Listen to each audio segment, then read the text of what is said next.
ela estava curada. Ela estava curada. Então vejamos, caríssimos irmãos, estimadas irmãs.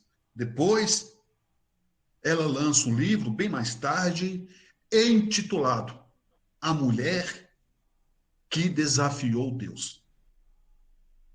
E nós trazemos nessa nossa live a proposta do Evangelho segundo o Espiritismo, a proposta do Espiritismo através de Jesus, quanto ele, Jesus, já nos dizia: eu fiz e tu podes fazer muito mais.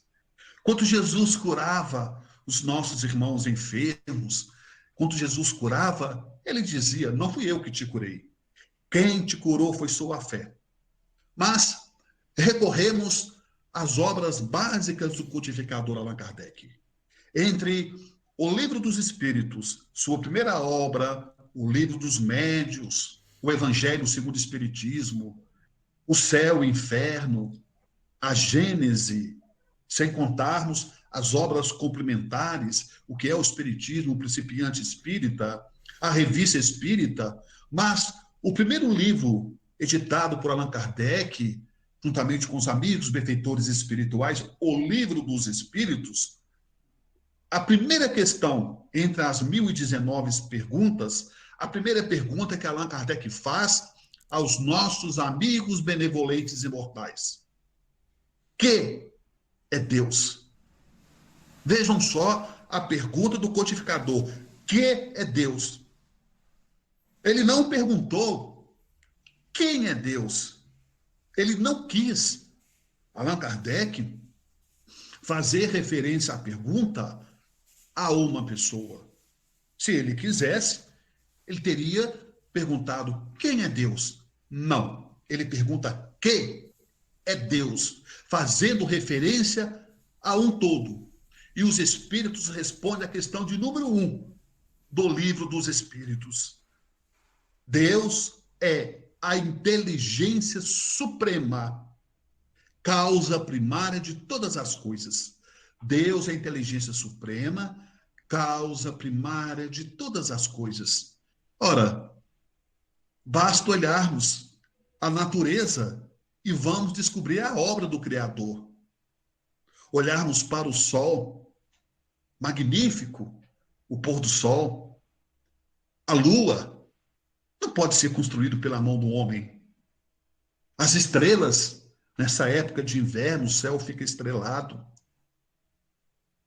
O azul do céu, os rios, os mares, a chuva, o calor, o frio, tudo isso e muito mais é obra do Criador. O nosso corpo concedido é uma dádiva de Deus, a bênção da reencarnação, que nós acreditamos na imortalidade da alma, como diz o codificador Allan Kardec, a vida começa após o túmulo. Mas explicar Deus é tão complexo que, às vezes, é tão complexo explicar a presença de Deus que nós sabemos que ele existe e que nós sentimos. E, às vezes, caríssimos irmãos, estimadas irmãs e internautas, Deus está presente em nossas vidas. E, às vezes, passa despercebido devido ao nosso grau ainda de ignorância. Deus age em silêncio. Deus manifesta em vários momentos de nossas vidas.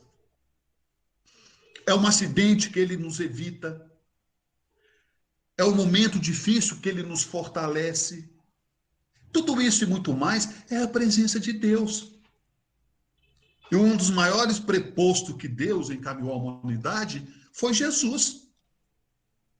Questão 625 do Livro dos Espíritos. Jesus é o nosso mestre, é o nosso guia e o nosso modelo da humanidade. Não é somente do espiritismo ou do catolicismo, é da humanidade. Vejam só, a presença de Deus em nossas vidas. Buda, no budismo, na sétima linha do budismo, Buda diz: enquanto nós, vejam só o que Buda diz, enquanto nós damos um passo em direção a Deus, Deus, caminha 1000 passos em direção a nós. Ora, se Buda nos diz, enquanto nós damos um passo em direção a Deus, Deus, caminha 1000 passos em direção a nós, e se nós dermos 1000 passos em direção a Deus? Vale aí uma reflexão.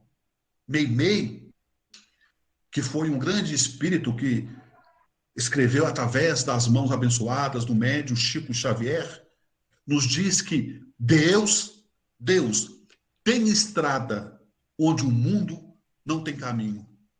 Deus tem estrada onde o mundo não tem caminho. Vejam só quantos momentos difíceis da vida nós passamos e, de repente, aparece uma luz no fim do túnel.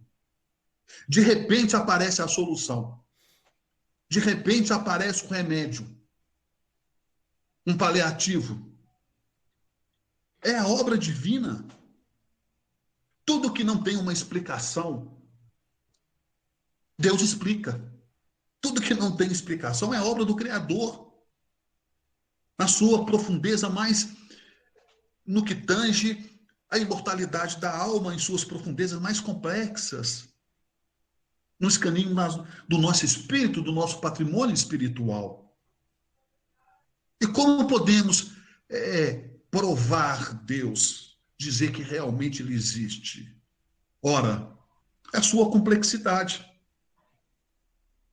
Desde criança, todos nós somos educados a um ser superior. Os nossos pais falavam com a gente: olha, se você fizer de errado, Deus castiga. Papai do céu briga. Papai do céu não gosta. Está na hora de dormir, está na hora de...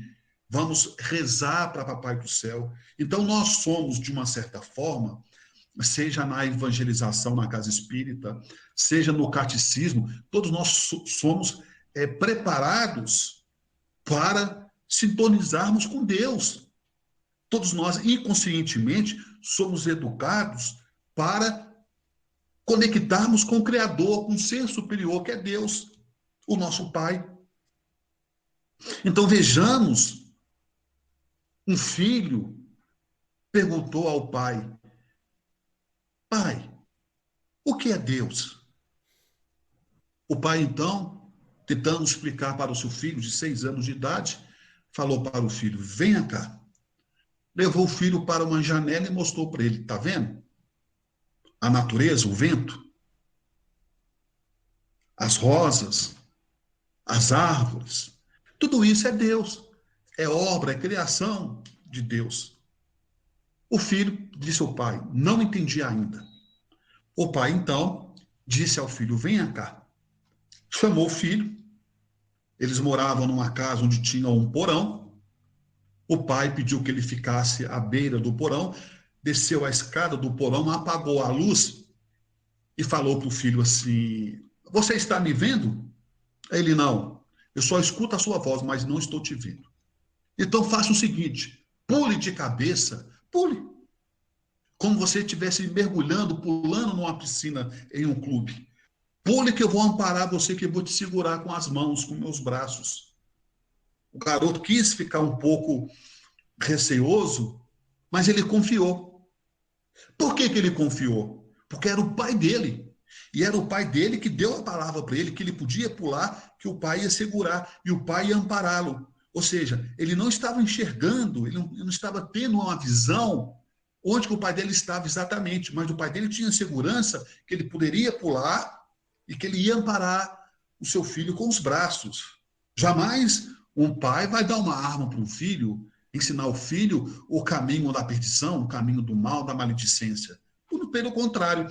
Então, vejam só, o filho, confiando no pai, mergulhou de cabeça no porão, sem ver onde o pai estava. E o pai segurou o filho. Quando o pai segura o filho, ele pulou de cabeça, o pai segura o filho nos seus braços, o pai diz a ele: está vendo? Você não me enxergou, em momento nenhum você me viu onde eu estava, você só escutava a minha voz. Você, embora teve um pouco de receio, você pulou e eu te amparei. É assim que é Deus. Nós não vimos, mas sentimos. Você só escutou a minha voz e eu te amparei. É assim.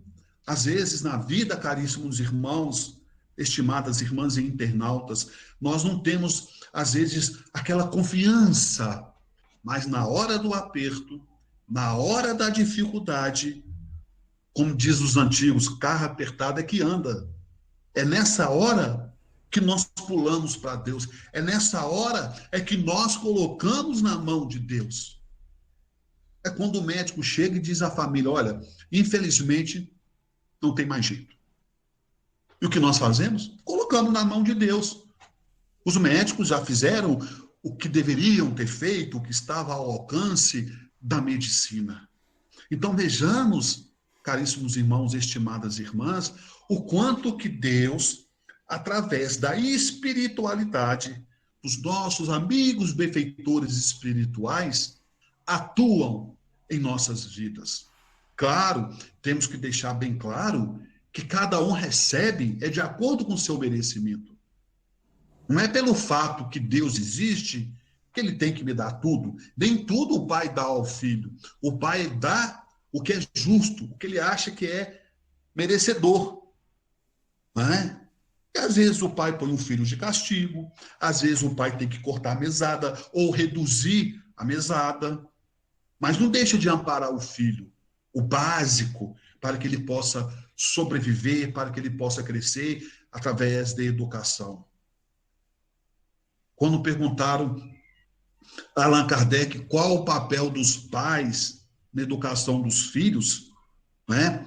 Ele respondeu que os pais têm a obrigação de colocarem os filhos no caminho do bem. Allan Kardec ele responde juntamente com os amigos espirituais.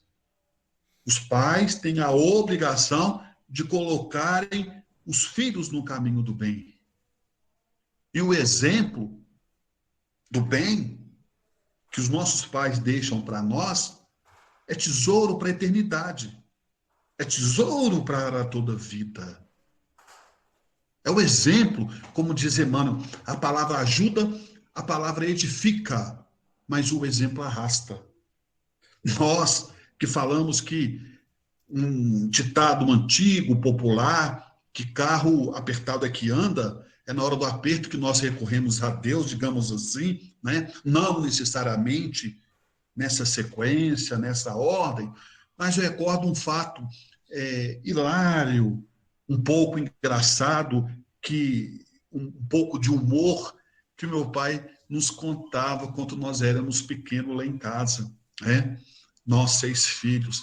Ele contava que na sua terra, em Teoflotone, estado de Minas Gerais, perto de Carlos Chagas, caminho, né, rota para a Bahia, ali em Minas Gerais. Então, ele contava que lá em Teoflotone havia um senhor que ele trabalhava a semana toda, mas quando chegava ao sábado, ele gostava de tomar, como se diz, a sua cachaça, a sua bebida.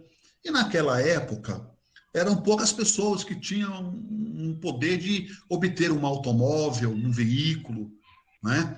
Ou era a cavalo ou a bicicleta. E esse senhor, que dia de sábado ele tirava à noite, né, para poder beber, ele ia de bicicleta sempre, ele ia de bicicleta, bebia, depois voltava.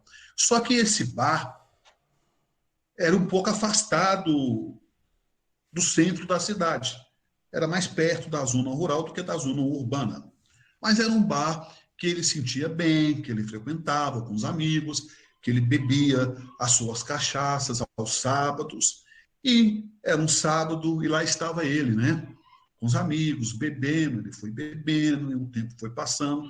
Já era de madrugada, quando ele resolveu ir embora.